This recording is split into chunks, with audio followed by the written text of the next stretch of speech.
नमस्कार, आमी रीता। केमन आছেন सबाई? आशा करी सबाई भालो आছেন और आमराও भालो आছি। आमार नतून आरो एकटी ब्लगे आपनादेर सबाइके स्वागत जानाई। आज शनिवार एबं एखन सकाल प्राय 8:30 मतो बाजे। तो आमी तो उठेছি आरो प्राय 1 থেকে 1.5 घंटा आगे अर्थात प्राय 7टा नागाद। तो उठे सकाल बेलार बेश किछु बासी काज आमी सेरे निয়েছি, अर्थात जेगुलो जलेर काजकर्म हय, बासन माझा বা অন্যান্য কাজগুলো। কিন্তু যেহেতু সোনা উঠলো এই কিছুক্ষণ আগে, তাই ঘর ঝাড় দেওয়ার বিছানা গোছানোটাই বাকি ছিল আর এখন সেটাই করে নিচ্ছি। আর এই ব্লগটা দেওয়ার কথা ছিল গতকাল, কিন্তু গতকাল আমার বাড়ির কিছু কাজ হচ্ছিল এবং তাতে আমাকে একটু হাত লাগাতে হয়েছে। আর সেই কারণে শরীরটা প্রচণ্ডই খারাপ হয়ে পড়েছিল, যে ব্লগটা পুরোপুরি আমার এডিট করতে অনেকটাই রাত হয়ে গেছে। তাই ভাবলাম এত রাতে ব্লগ দিয়ে আর কী করব, তাই সেই কারণে এই ব্লগটা আজই আপনাদের সঙ্গে শেয়ার করলাম। আর এই ব্লগটা যেদিন যাবে সেদিন হলো সোমবার এবং সেদিন হচ্ছে নতুন বছর অর্থাৎ 2024। তাই এই নতুন বছর উপলক্ষে আপনাদের সকলকে জানাই হ্যাপি নিউ ইয়ার। আপনাদের নতুন বছরের প্রত্যেকটি দিন সবার খুব খুব ভালো কাটুক, আপনারা সবাই ভালো থাকুন, সুস্থ থাকুন, এই কামনাই করি।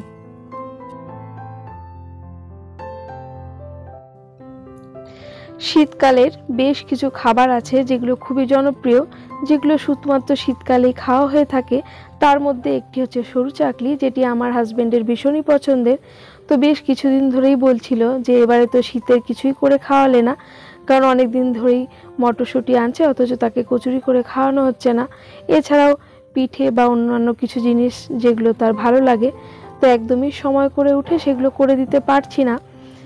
তো তাই ভাবলাম যে অনেক দিন হলো চাল আর ডালটা এনেই রেখেছিলাম, কিন্তু করা হচ্ছে না। তাই গতকাল রাতে বিউলির ডাল আর চালটা ভিজিয়ে রেখে দিয়েছিলাম, কারণ আজকে সকালে ভাবলাম ব্রেকফাস্টে সরু চাকলিটা বানাবো।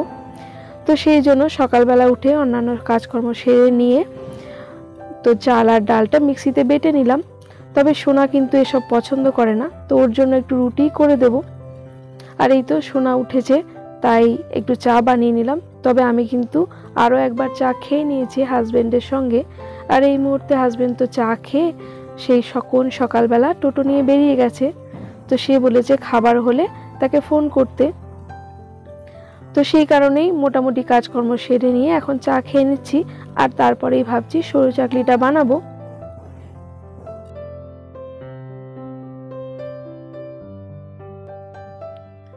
আর পরীক্ষা শেষ হওয়ার পর থেকে এখনো পর্যন্ত সোনার তো স্কুল বন্ধ, শুধুমাত্র রেজাল্ট আউট হয়েছে আর বইগুলো জমা দিয়েছে। আর তারপর এখন তো আর পড়াশোনার সেরকম কোনো চাপ নেই, তাই সোনা বেশ দেরি করেই ঘুম থেকে উঠছে। আর শীতটাও বেশ ভালোই পড়েছে। তো যেখানে আগে 7টা বা 6:30টার মধ্যে উঠে পড়তো, এখন সে উঠতে উঠতে কোনো দিন 8:30 বা 9টাও করে ফেলছে। আর সেই কারণে আমার বেশ কিছু কাজকর্ম করতেও দেরি হয়ে যাচ্ছে। তো যেহেতু সরু চাকলিটা বানাবো, সেই কারণে ভাবলাম একটু সাদা আলু চচ্চড়ি করি, মানে হলুদ ছাড়া, সেটা দিয়ে খেতে বেশ ভালো লাগে। আর তাই আলু কেটে নিয়েছি আর তার সঙ্গে একটু টমেটো, লঙ্কা এসবও নিয়ে নিচ্ছি।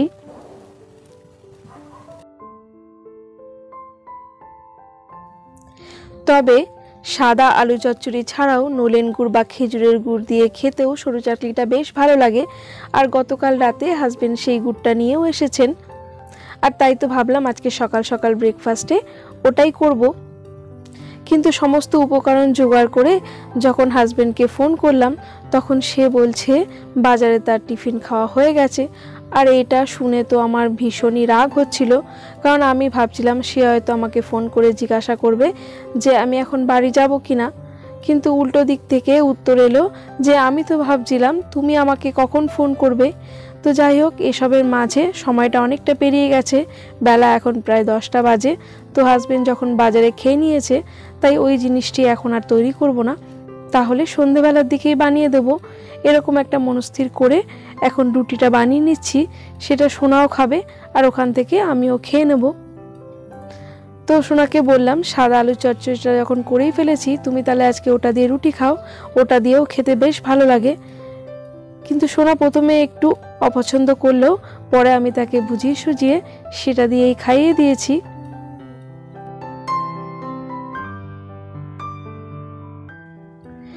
আমরা অনেক সময় যেটা ভাবি সেটা কিন্তু সবসময় হয় না, তাই না?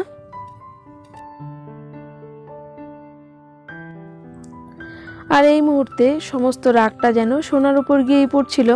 তাই তাকে বলছিলাম যে তুমি যদি প্রতিদিন এত দেরি করে ওঠো, কখনই বা ব্রেকফাস্ট করবে আর কখনই বা লাঞ্চ, কারণ এই তো তুমি চা খেলে, তাহলে এক্ষুনি ব্রেকফাস্ট করলে সেভাবে খেতেও পারবে না। তাই তাকে বললাম অল্প করে হলেও এখনই করে নাও, আর তোমার সঙ্গে আমিও খেয়ে নেবো। কারণ তাকে যদি এখন দাঁত ব্রাশ করতে পাঠাই না, তাহলে সে দাঁত ব্রাশ করতে গিয়েও আধ ঘন্টা 45 মিনিট সে ঘুরে ঘুরে কাটিয়ে দেয়। এই করে করে অনেকটা বেলা সে অটোমেটিক্যালি করে ফেলেছে। যাই হোক, রুটি তো করা হয়ে গেছে, তো চাটুটা বেশ গরম ছিল। তাই ভাবছি শীতকালে এখন জিরেটা না বেশ কেমন একটা ডেলা পাকিয়ে যাচ্ছে, তো ভাবলাম ওই গরম চাটুতে জিরেটাকে একটু যদি শুকনো খোলায় নেড়ে নিই, তাহলে আবার আগের মতো মুচমুচে হয়ে যাবে। তো শিলনোড়াতে যখন অল্প স্বল্প জিরে বাটবো, তাতে বেশ সুবিধে হয়, অল্পতেই বেশ মিহি একটা পেস্ট তৈরি হয়ে যায়। তো সেটাই করলাম, আর তারপরে সেটাকে একটু ঠান্ডা করতে দিয়েছি। আর এখানে সোনার জন্য 2টো রুটি আর একটু সাদা আলু চচ্চড়ি দিয়েছি। তো প্রথমটা খেতে গিয়ে তার একটু অপছন্দই হচ্ছিল, তাই আমি হাতে করে তাকে 2-1 বার খাইয়ে দিচ্ছি।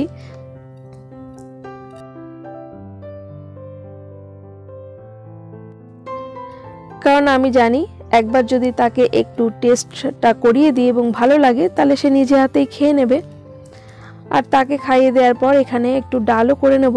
তো আজকে ইচ্ছে ছিল যে কাঁচা টমেটো দিয়ে একটু মুসুর ডাল বানাবো, তো সেটাই করে নিচ্ছি। কারণ গতকালের বেশ কিছু সবজি তরকারি পড়ে আছে, তো সেই জন্য আজকে রান্নাটাও খুব একটা বেশি কিছু করতে হবে না। আর আজকে হাজবেন্ডের পছন্দের আর একটা জিনিসও বানাবো, সেই জন্য আমাকে একটু বাজারেও যেতে হবে। তো খাওয়া দাওয়া তো এই মুহূর্তে সেরে নিয়েছি, তারপরে বেশ কিছু বাসনও বেরিয়ে পড়েছে। তো ভাবলাম সেগুলোকে মেজে ধুয়ে একেবারে স্নান টান সেরে পুজো দিয়ে তারপরেই বাজারে যাব।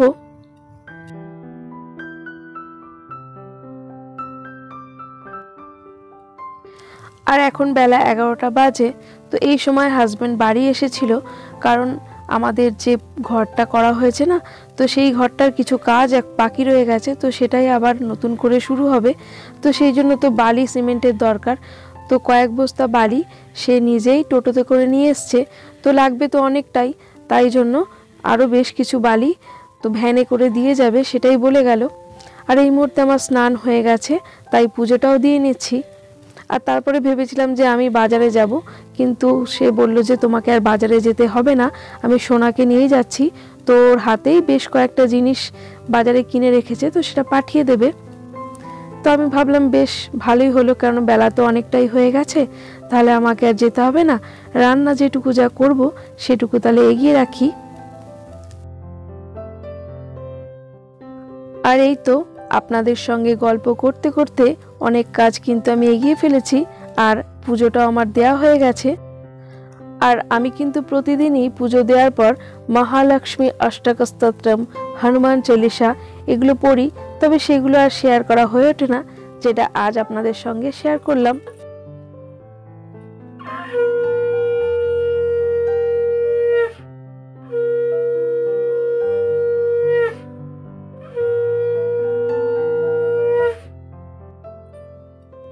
আর এই পুজোর বই পড়তে আমার ভীষণই ভালো লাগে, আর এই কারণেই পুজো দিতে গেলে অন্তত পক্ষে আধ ঘন্টা সময় তো আমার লাগেই।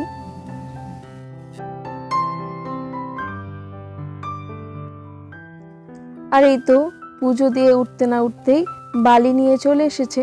তো হাজবেন্ড যখন এসেছিলেন তখন আমার উপর একটা দায়িত্ব দিয়ে গেছে, তো বলেছিল যে আরও বেশ কিছু বস্তা বালি আসবে, তো যখন আসবে তুমি কিন্তু ঠিকঠাকভাবে সেটা গুনে নিও। তো সেই কারণেই আমাকে এখন উঠে আসতে হলো। আর পরপর 3টে ভ্যান এইভাবে ঢুকে গেছে, কারণ তিনি বলছিলেন যে একটা একটা করে আসবে, কিন্তু হঠাৎ করে এইভাবে 3টে ভ্যান পরপর চলে আসাতে আমি একটু ঘাবড়ে গেছিলাম। আর সেই কারণেই হাজব্যান্ডকে ফোন করা হয়েছিল, আর সে চলেও এসেছিল।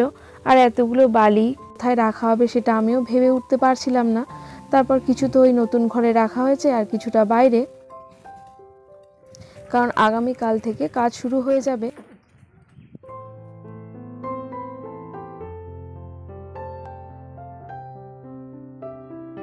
আর এই তো সেখানে সমস্ত ব্যবস্থা করে দিয়ে তারপরে একটু বাজারে চলে এলাম, কারণ সোনা তো বেশ কিছু জিনিস এনেছে, কিন্তু মুদিখানার জিনিসও কয়েকটা আনার কথা ছিল, আর সেটা সে বেমালুম ভুলে গেছে।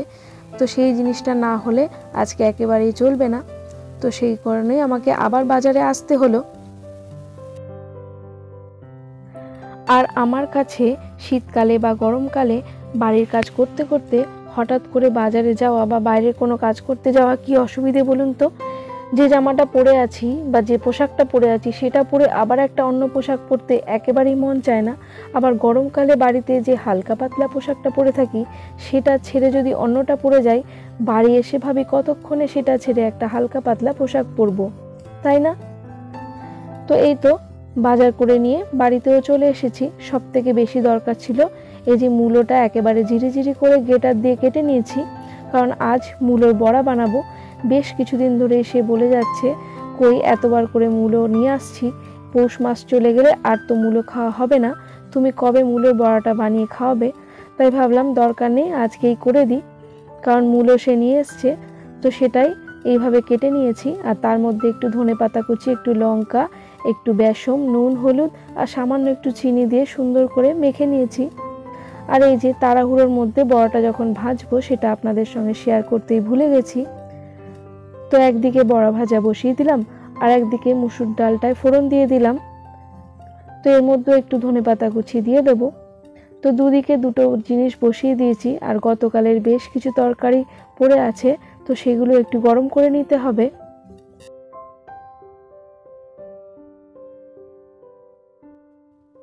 আর বাড়িতে যখনই আমি টমেটো ধনেপাতা দিয়ে মুসুর ডাল বানাই তখনই আমার মায়ের কথা বেশ মনে পড়ে।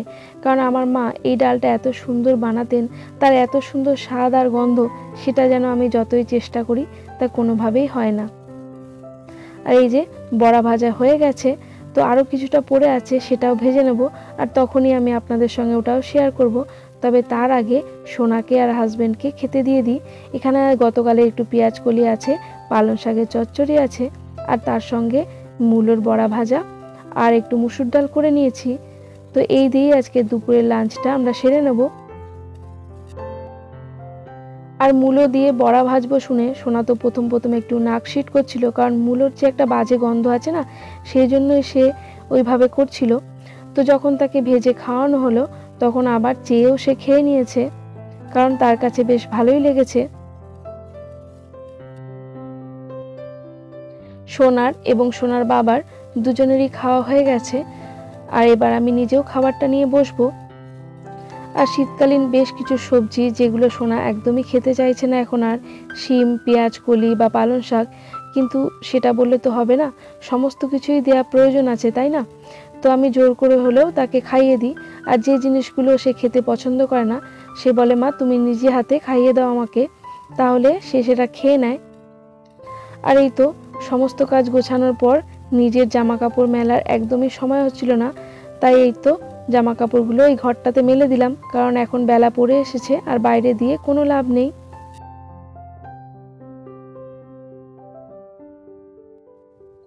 দুপুরের খাওয়া দাওয়া সেরে সমস্ত এঁঠো বাসন মেজে নিয়ে বেশ কিছুটা সময় রেস্ট নিয়েছি। আর আমার রেস্ট বলতে তো বসে বসে ভিডিও এডিটিং, তারপর সন্ধে দিয়েছি। আর এখন প্রায় 7টা মতো বাজে, তো একটু চা করে নিলাম। আর আমাদের চা খাওয়ার পরেই হাজবেন্ড চলে এসেছিল, তো তার জন্য একটু মুড়ি শশা দিলাম। তো এরপর তাকেও আরেকবার চা করে দিতে হবে। আর এই মুহূর্তে ছেলে আর বাবা দুজনে বসে মোবাইলে কোনো একটা সিনেমা দেখছিল।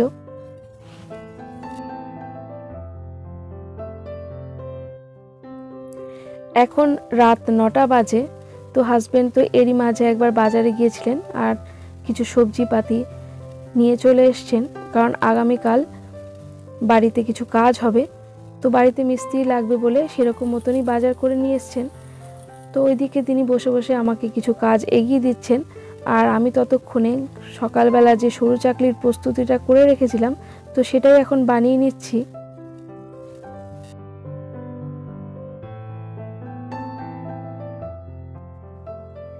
যে মানুষটা আমাদের ভালো রাখার জন্য সকাল থেকে রাত পর্যন্ত এত পরিশ্রম করে, তার পছন্দ অপছন্দের দিকটা খেয়াল রাখাও আমার কর্তব্য, তাই না? তবে সোনা তো এসব খাবে না, তার জন্য একটু ভাতও আছে আর একটু ডাল সেদ্ধ করে দেবো, সঙ্গে একটু ডিমও ভেজে দেবো, সেটা দিয়েই সে খাবে। আর আমি আর হাজবেন্ড এটা দিয়েই রাতের খাওয়াটা সেরে নেব। তবে এর সঙ্গে একটু সাদা আলুর চচ্চড়িও করেছিলাম।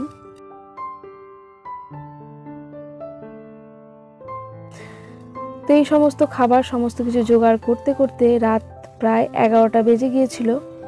আর এই যে সোনার খাবারটা দিয়ে দিয়েছি, ওদিকে হাজব্যান্ডকেও দিয়ে দিয়েছি, আর এখন আমি নিজের জন্য নিয়ে নিলাম।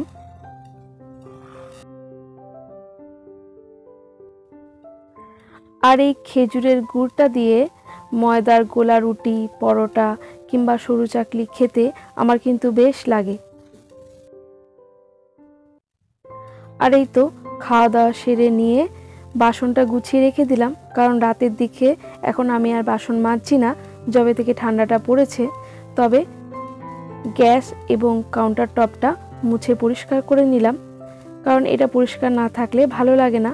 আর তারপর সমস্ত কাজ সেরে একেবারে তালা দিয়ে এই তো ঘরে চলে এসেছি। আর কি, এবার তো শুয়ে পড়ব। তবে আমার আজকের ভিডিওটি আপনাদের কেমন লাগলো একটা কমেন্ট করে জানাবেন। যদি ভালো লাগে একটা লাইক করবেন। আর আমার এই ধরনের ভিডিওগুলি যদি আপনারা প্রতিনিয়ত দেখতে চান তাহলে চাইলে আমার চ্যানেলটি সাবস্ক্রাইবও করে নিতে পারেন। আর যারা যারা তা অলরেডি করে ফেলেছেন তাদের অসংখ্য ধন্যবাদ। আর আজকে সকাল থেকে নিয়ে রাত পর্যন্ত আমি যা যা করলাম সেটাই আপনাদের সঙ্গে শেয়ার করলাম। আর সব শেষে 5 মিনিট নিজের জন্য স্কিন কেয়ার। তো চলুন এরই সঙ্গে আপনাদের কাছ থেকে বিদায় নিয়ে নেব। সকলে ভালো থাকবেন, আবারও দেখা হবে।